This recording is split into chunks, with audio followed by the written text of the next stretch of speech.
Good morning friends. 4-5 दिवस दिवाळीच्या सुट्ट्या घेतल्या, त्यामुळे व्हिडिओ बनवलाच नाही.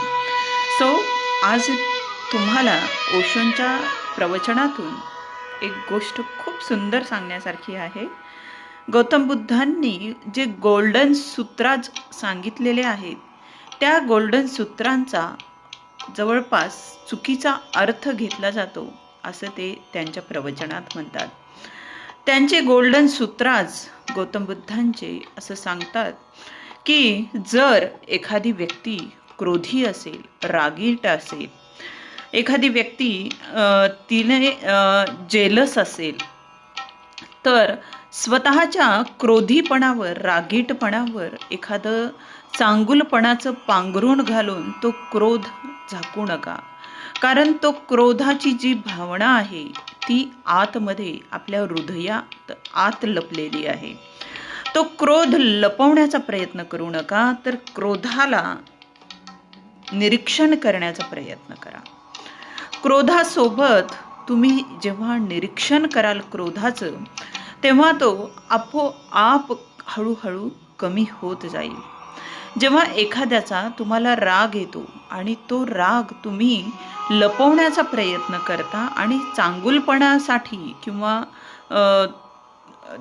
तुम्हाला पुढच्या व्यक्तीवर चांगलं आपलं इम्प्रेशन पाडण्यासाठी तुम्ही खोटं चेहऱ्यावर हसू आणता किंवा चांगुलपणाचं चेहऱ्यावर तुम्ही चांगले भाव आणता, तर असे न करता तो क्रोध तुमचा आतमध्ये दडलेला आहे, तो क्रोध कधीच कमी होणार नाही.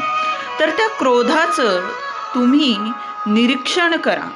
त्या क्रोधाचं निरीक्षण केलात तर नक्कीच तो हळूहळू कमी होईल, असं रजनीश ओशो यांनी गौतम बुद्धांच्या गोल्डन सूत्रांचं वर्णन केलेलं आहे. एखाद्या व्यक्ती जो क्रोधी आहे त्याला जर देवाची प्रार्थना करण्यासाठी सांगितलं, तर तो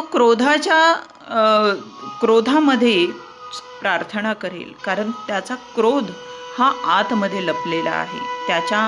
जर त्याच्या त्या प्रार्थनेच्या आडवं कुणी आलं तर तो क्रोधानेच त्या व्यक्तीला दूर करेल. म्हणजेच याचा अर्थ त्याच्यातला क्रोध हा कधीच कमी होणार नाही आणि त्यामुळे तो क्रोध पांघरूण घालू नका, तर त्या क्रोधाचं निरीक्षण करा, असं गौतम बुद्धांच्या गोल्डन सूत्राजमध्ये सांगितलेलं आहे.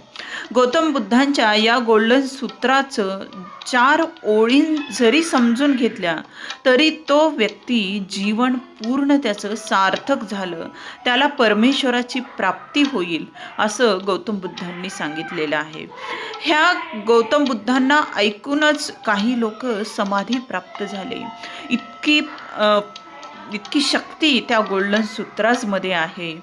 जर हे सूत्र आपण समजून घेतले, फक्त 4-5 ओळी जरी समजून घेतल्या ना, निश्चितपणे आपल्याला परमेश्वराची प्राप्ती होईल आणि सर्व दुःखाचं कारण आपल्याला जाणून घेता येईल, असं या गोल्डन सूत्राचं रहस्य आहे. ते गोल्डन सूत्राज आपल्याला फक्त समजून घेणे खूप गरजेचं आहे, असं रजनीश ओशो त्यांच्या प्रवचनामध्ये गौतम बुद्धांच्या या गोल्डन सूत्राचं वर्णन करतात.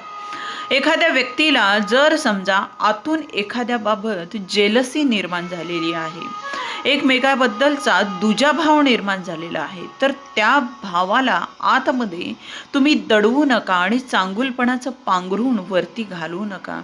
तर तो क्रोध पूर्णपणे बाहेर काढा आणि त्याला फक्त निरीक्षण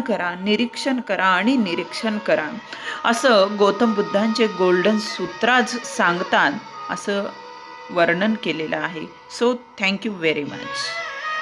आजचा व्हिडिओ कसा झाला ते नक्की सांगा.